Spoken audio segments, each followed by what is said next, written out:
everyone. Thank you for joining our first LinkedIn live session for the Cyber Awareness Month. Today's session will focus on the future of digital and data sovereignty. So, why did we choose this topic? Digital sovereignty is a growing concern in our increasingly digitalized world. That's why organizations must learn how to balance agility with digital sovereignty, as this will be key to their competitiveness. But to achieve that, they first need to know what their level of digital sovereignty is. So I'm really happy to have today a great panel of experts to discuss this topic and explore what digital sovereignty is about, how to adapt to meet new digital and data sovereignty needs, and what methodologies and solutions you should keep an eye on. So starting with Cyril Wazin, who is Microsoft EMEA leader and cybersecurity advisor. So welcome, Cyril.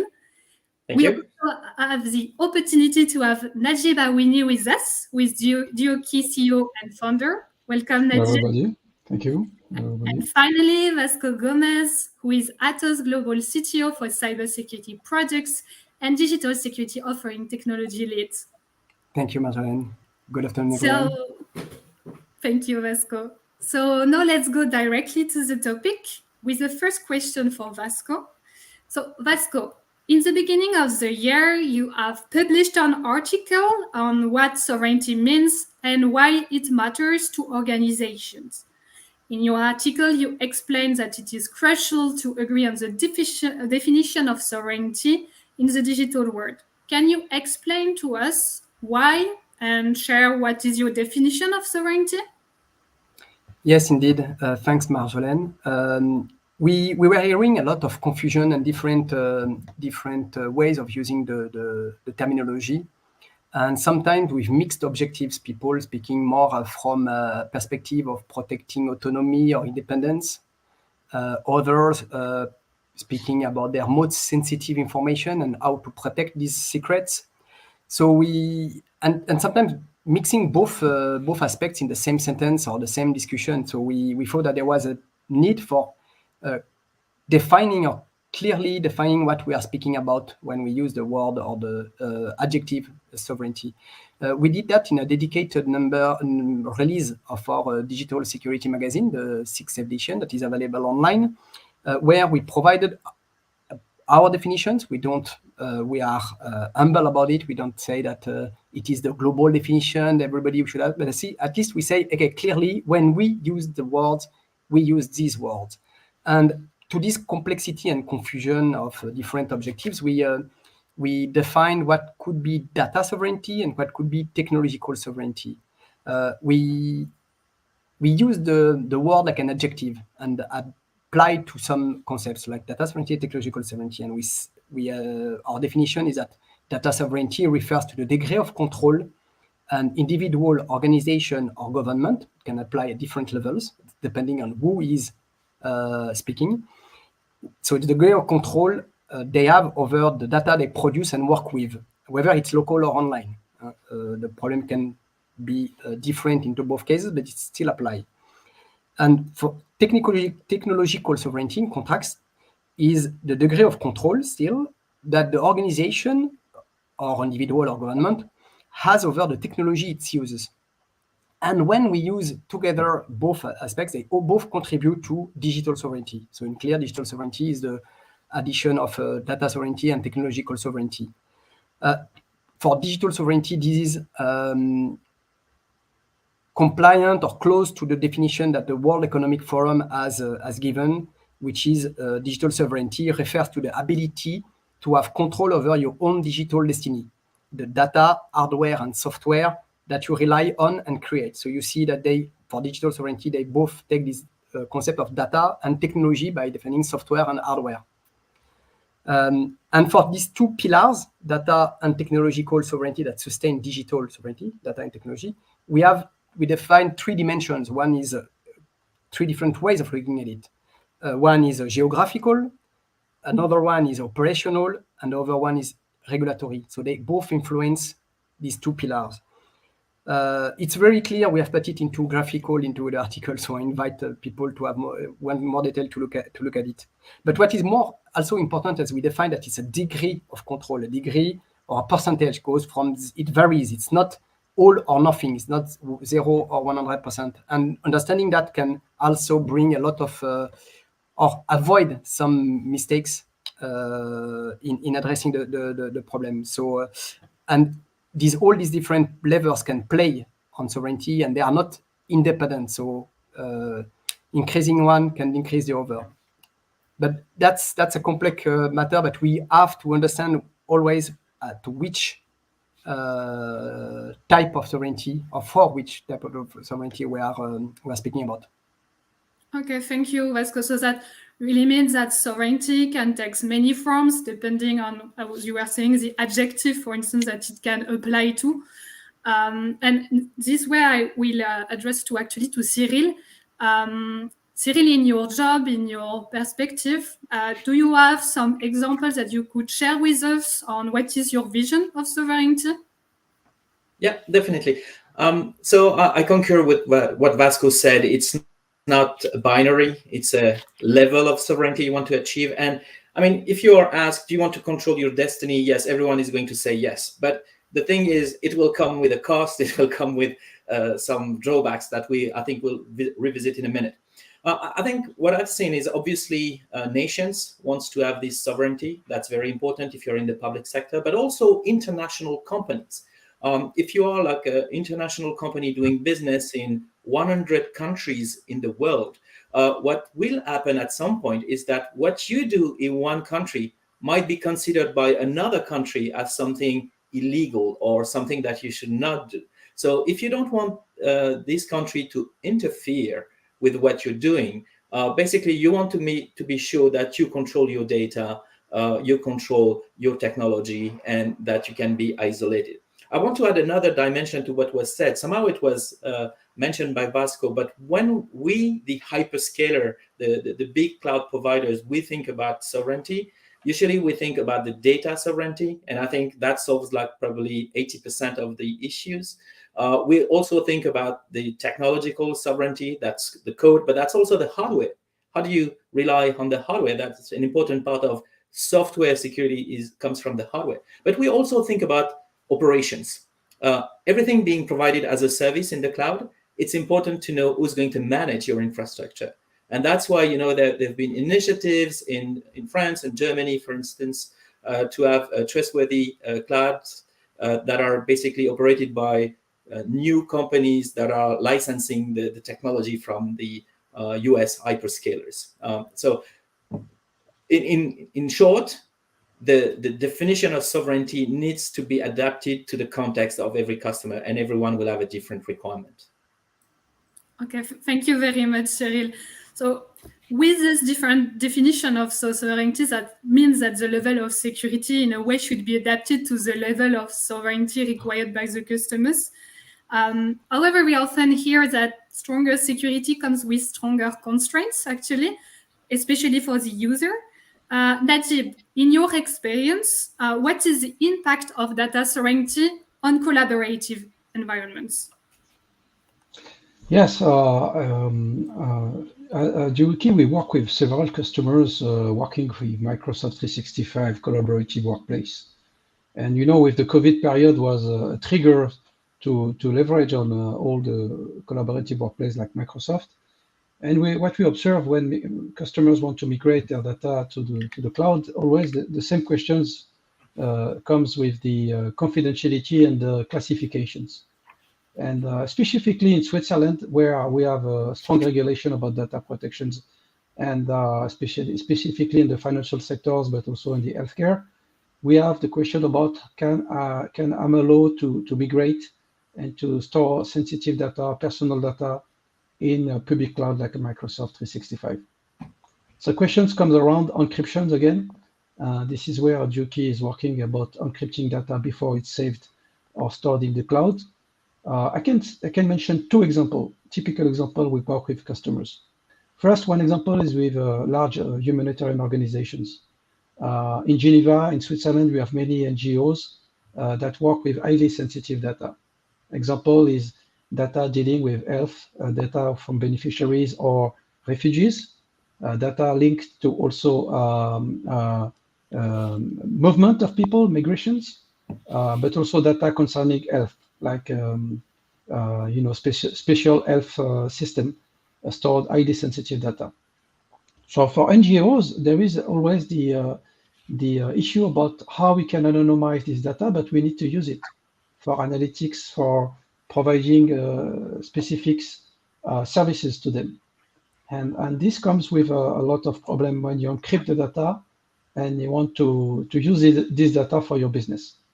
So for customers, they need to work with the data, but they want also to protect the data when it's stored in the cloud. So this comes with a trade-off between encrypting that sensitive data and using the data for reporting or let's say business purpose, critical business purpose. So we'll see after in this talk how we can protect the data. But yes, this kind of trade-off is really the complexity of working in a collaborative workspace, specifically with public cloud like Microsoft 365. Okay, thank you, Najib. So indeed, in a way, strengthening security controls can come at the expense of agility. That can create these trade-offs, these users' frictions that you mentioned. Cyril, for you, what is the best way to deal with the user experience and the level of controls constraints? Yeah, thank you, Marjolaine, for the question. I think the naive approach would be to say, if I have some sovereignty needs, I will put everything with sovereignty controls. And that would be probably the worst experience you could provide, as we were mentioning, because at the end of the day, you're going to lose functionality. Like, for instance, if you do encryption, that you are the only one to be able to read the document, then there is no processing that can happen in the cloud. And therefore, you need to have like clients that are decrypting, and somehow you lose some of the value. So I think at Microsoft, the company I work for, we're really passionate about combining productivity and security at the same time. It's not like you need to choose. And if security is not the productive way, security will not happen. So it's very important to have clarity with the users about the classification of data that you want to enforce. And we try to make it transparent for them. Like, for instance, something is like general, something is like sensitive, something is highly sensitive. And this is where maybe the sovereignty additional controls will kick in. And that's going to be automatic for them. Of course, there will be maybe a loss of functionality at the same time, but that's not something that you want to generalize. You want to make sure that this 1% of the data that is like the one where you would not accept any form of disclosure that is not fully under your control, because in reality, the risk of disclosure of this data is very limited if you already use everything that is available into the cloud. But sometimes you don't want to take the chances. So that's where you need to have this transparency for the users so that you make it very simple for them to adopt and do the right thing. Okay, very clear. Thank you. So that's very interesting, and I think that leads us to indeed the question of data classification, which is key in this kind of context, because it's really a requirement for digital sovereignty as it changes in a way depending on the risk or events that are happening, this level of frictions that we need to have, etc. So it can really change from an actor to another, or depending on the data sets that we want to protect. You can think of a state or defense agency, for instance, that need to comply to very strict regulations, for instance. And in this context, actually, Vasco, for you, how can an organization assess their digital sovereignty needs and build the right strategy? Yeah, as Cyril said, all data is not born equal. So there is this need to understand for the data sovereignty which type of sovereignty and which type of protection we want to apply to our data. So we need to understand our data first and classify it before being able to apply the correct labels or to and to also apply the correct automated level of protection, like some tools and solutions can do, and Microsoft has a strong solution on the topic. For example, the company needs to start by these business objectives, these business features, these business processes, to map the data and understand it. It's something the market has often struggled to achieve. Some companies and some verticals, they did a lot of work on that topic, but not everywhere. And we need also to understand these data needs, security or sovereignty needs, and the need to protect our data, taking the triad aspect, the famous triad aspect, confidentiality, integrity, and availability. They don't need the same data has not the same needs according to these three.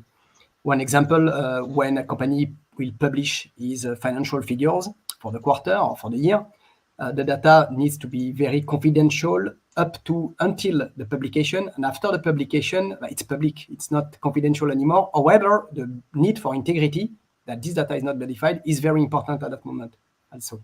So these three aspects have to be understood, and it's a difficult matter. So it doesn't necessarily need to be complex. We can, by starting by the business, we can start to at least tackle the most sensitive and important data, and also limit or avoid growing backlog. So maybe for the companies that have already a lot of data and they don't want to go into a big program of classification, they can start by implementing the process and tackle every new data that they are creating.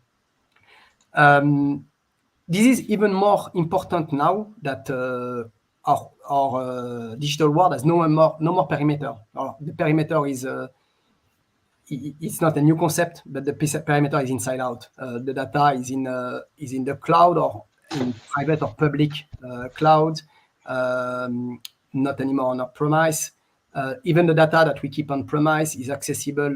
In the premise, we have premises, we have partners, we have users bringing their own device that are less controlled than the managed devices.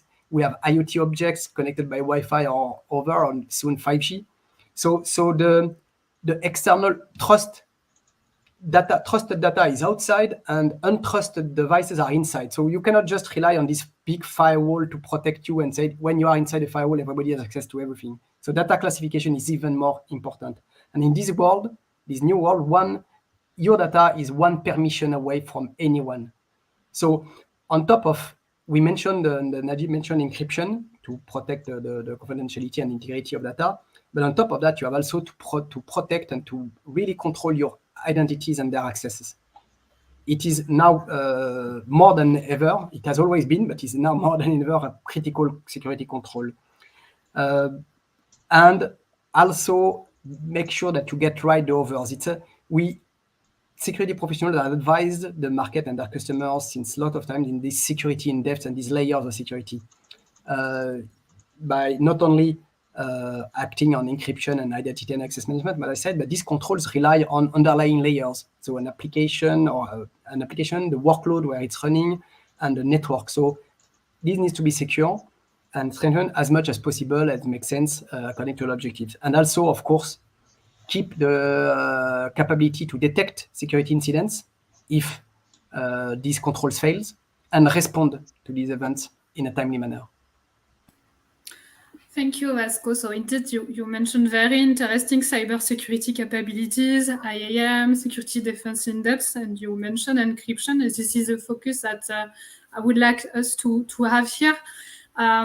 An example of cybersecurity technology that comes more and more in the solutions for data sovereignty is actually double key encryption, Najib, that you also mentioned in the beginning.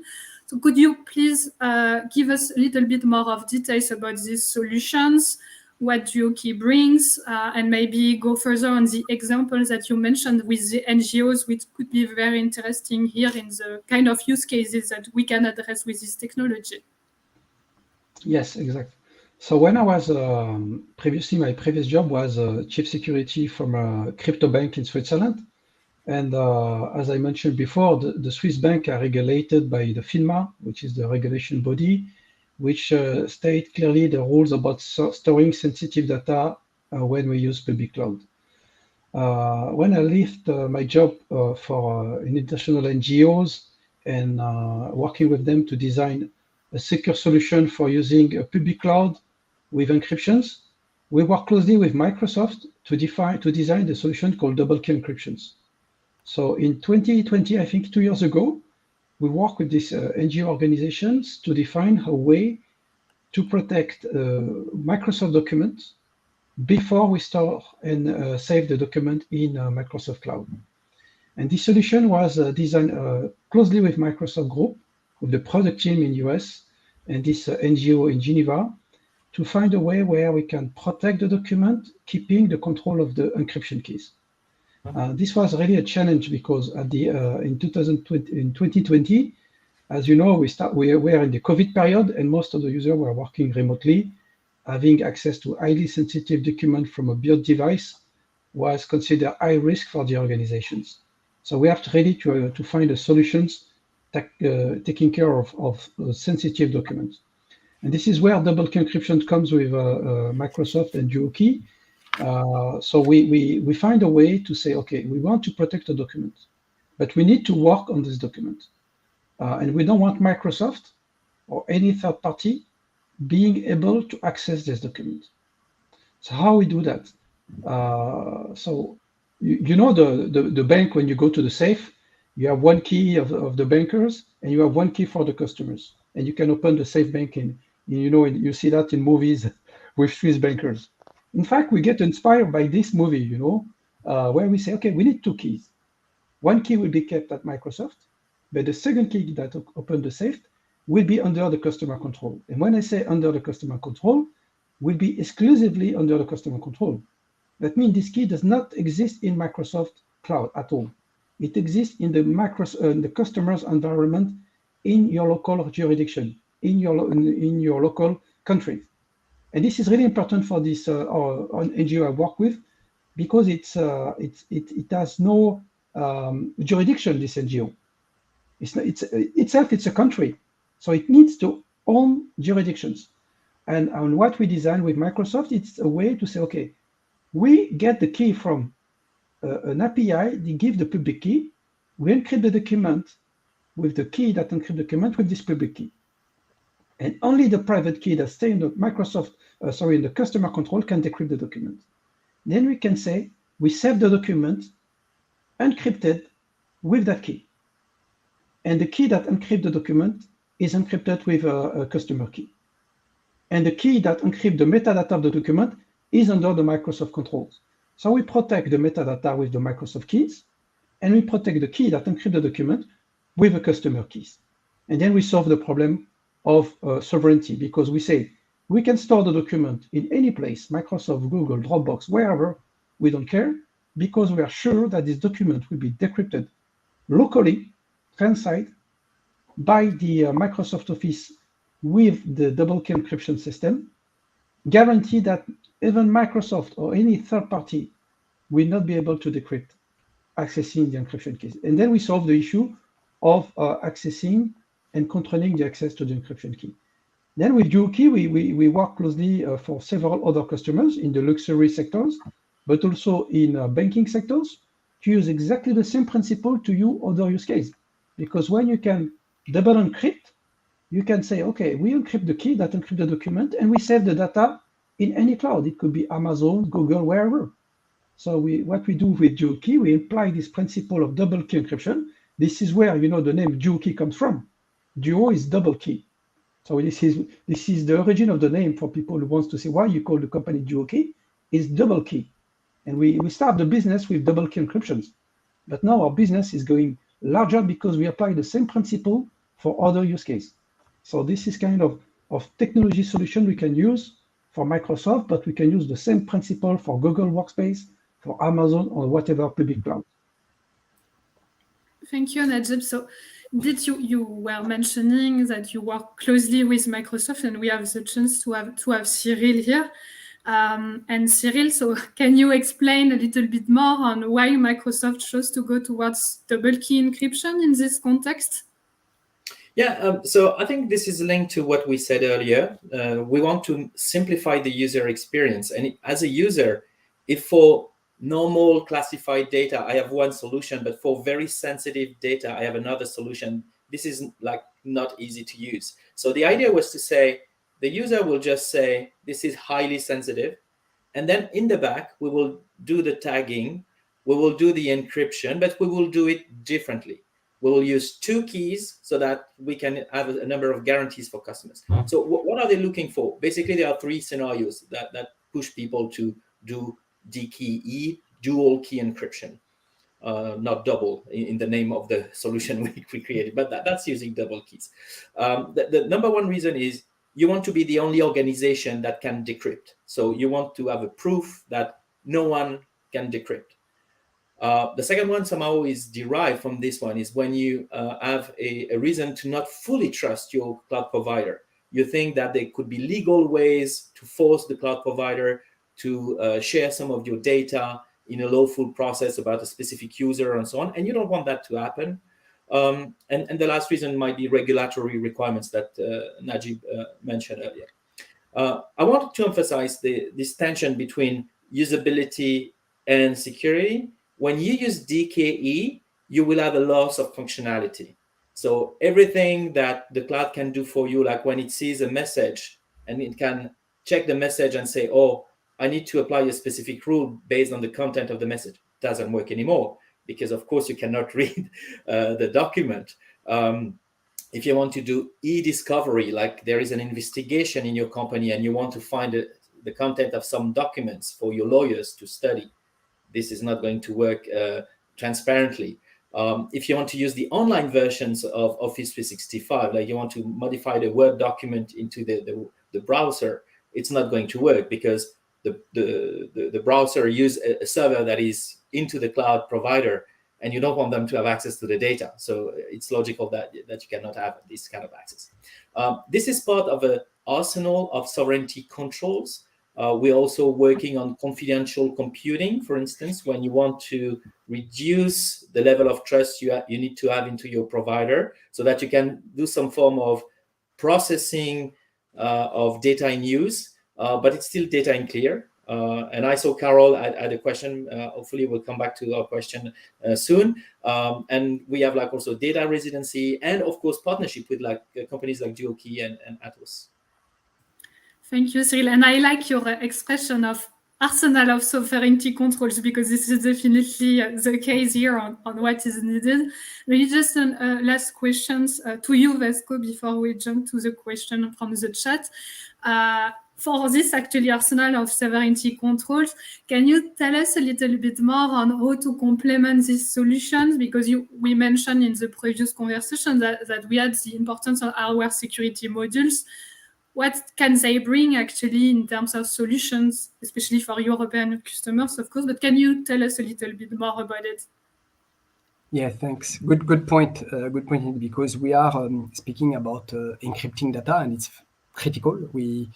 As I said, I explained a little bit the layered security defense, the defense in depth, and the security controls. None of them is perfect. They can fail, and when they fail, and the intruder has access to your data, you want it to have been encrypted, so he just leaks data that he cannot understand, he cannot access to.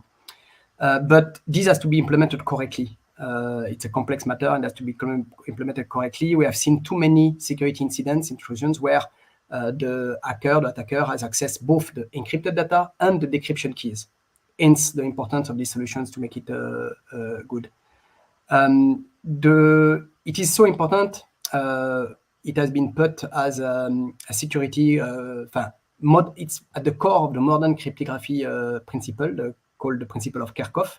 August Kerckhoff in 1893 has proposed that crypto systems should be secure, even if everything about the system itself and the encryption algorithm is public knowledge, except the encryption key. In a nutshell, this means that the strength of your encryption, provided it has been implemented correctly, the algorithm is correctly implemented, depends on the secrecy of the key, which is why double key encryption, dual key makes sense. But the strength of your encryption key is also depending on how it has been generated, how much randomized it is. If you can see patterns in the way the encryption is provided, you can, instead of doing a brute force that can take billions of years, you can just specifically target this pattern and save time in this brute force. So not do brute force, but smart force attack. So hardware security modules are specific hardwares, appliances, or different formats. They can take different formats that are designed to be tamper resistant and generate very strong encryption keys, also store them and operate them in a more controlled and isolated environment than a classical server. So as an illustration, there was an integration between our hardware security modules and dual key. So this encryption, this private key that Najib has mentioned, is generated by the hardware security module, used by dual key. Dual key performs the encryption and decryption when it needs, and the key is always stored in these hardware security modules that are preferably should be certified or qualified by cybersecurity agencies. And this can be complex to customers, so it's important for a customer to really either have the skills, encryption and security skills internally to manage that, or to delegate that to a trusted security service provider, which will provide them a service over dual key and the HSMs if required. HSMs are not mandatory. I said it's to strengthen the encryption, but many regulations, many use cases, and many verticals do mandate the use of HSMs for the generation and control of encryption keys. Okay, thanks a lot, Vasco. So now maybe jumping back on the comments that were asked in the chat. So we had one from Carol on will we be one day able to compute on encrypted data? And Najib, I think it goes back to your point when you are mentioning that. Maybe we can have a few words as well on privacy and enhancing technology. Can you tell us a little bit more about it? Yes, I think it's the Saint Graal, you know, like for people who knows a little bit cryptography, there is two topics that are really hot, is homomorphic encryptions. That means that you can provide computing on encrypted data without having the cloud providers seeing even your request, you know, your search or your search request is encrypted and the result is encrypted, and then you can decrypt the result on your client side. So what I can tell about the computation about encrypted data, we work with, you know, I work in the labs at EPFL Polytechnique Lausanne School. So I work with a group of researchers, very known researcher on that topic. I work also with University of Aarhus in Denmark with a company called Sepior, and we work on what we call multi-party computations, MPC. So multi-party computation is a subtopic of homomorphic encryption where you can have multiple parties to compute over encrypted data without having access to the data itself. So this technology exists. We use it, for example, a dual key for doing a key management system, which is decentralized, where we have no private key stored in one place. So the private key never exists in one place. It's distributed in encrypted form in different places. So we compute encryption, decryption, without having access to the private key. So this kind of computing over encrypted data, we use it for key management. But I think you mentioned how we can compute over, let's say, if I take example of the NGO organizations, if we take F data or F data business, we want to compute the number of beneficiaries who have this disease without having access to the detail. So we want to run this computation in the cloud. And we don't want the cloud providers having the data unclear or decrypting the data. This is already the case. We have developed solutions using this technology, multi-party, we call that privacy analytics technology, or PTA, whatever name we provide. It's a combination of AI, machine learning, where you implement what you call lattice-based cryptography. I work with a company close to me, just two stairs upstairs, working exactly on this topic with us. This company provides analytics for Swiss hospital. So the hospital, the data from hospital in Switzerland are in silos, but you want to compute, for example, the number of COVID patients in different hospitals without having to aggregate the data in one place. So this today, we are able to do that in not having the data in one place, letting the computation happen locally and aggregating the result when you launch the query. So this kind of technology exists. To scale it in the public workplace like Microsoft Cloud, I think Microsoft, I'm sure they have R&D team working on it. It will take some time to make it a product, but it exists today in custom solutions. So it's coming maybe in the cloud providers. I know Salesforce is working, Google is working, and I'm sure Microsoft will provide soon a way with their Microsoft stack to be able to use Power BI, for example, request or Power BI analytics without having data stored in clear or encrypted by Microsoft. So we cross finger that this technology will be scaled in the next few months. Thank you, Najib. We have one last question from Mathilde, which is how can data sovereignty be preserved in face of extraterritorial laws like the Cloud Act or others? Actually, that's something that you mentioned briefly as well, Vasco. Can you elaborate a little bit more on this? Yeah, alors, two things. First, I want to mention that it's a super topic and super complex topic also. And there is nothing that can protect you from a law that applies to you. So what we can do, what can be done is try to make sure that only the people that you allow have access to the data in clear text, so the understanding of data. This is why we try to tackle it a lot by encryption. So it's not putting, when I speak with customers, most of them, the most mature of them have understood that it's international companies. And I think here the question is specifically about Cloud Act, US Cloud Act. So they operate also in the US. So they have also interest. So they themselves are submitted to the Cloud Act. I cannot protect them for the Cloud Act. No technology can do because they are submitted by operating in the US. They understood that. What they want is more to say, hey, if by any chance, and they have no reason to doubt, but they say, hey, I need to be sure of all my things. I have some data, like Cyril explained, some data that justify me to make sure that technically I have no risk. So what they want is not to be protected from the law. What they want is that if for some legitimate reason the US government wants to access the data, they cannot ask to their provider, the US provider, to give access to the data without informing the customer. They want the US government to come directly to them as a customer. It could be a bank, could be a health international company, a laboratory, etc. They want the US government to come to them and be master of what is happening, be in control of what's happening and providing. So that's why encryption is important. And by the way, to support that, and to come back to the flow about, we spoke a lot about double key encryption. There is a law firm called Greenberg Traurig LLP, which has done a study for the Dutch Ministry of Justice and Security.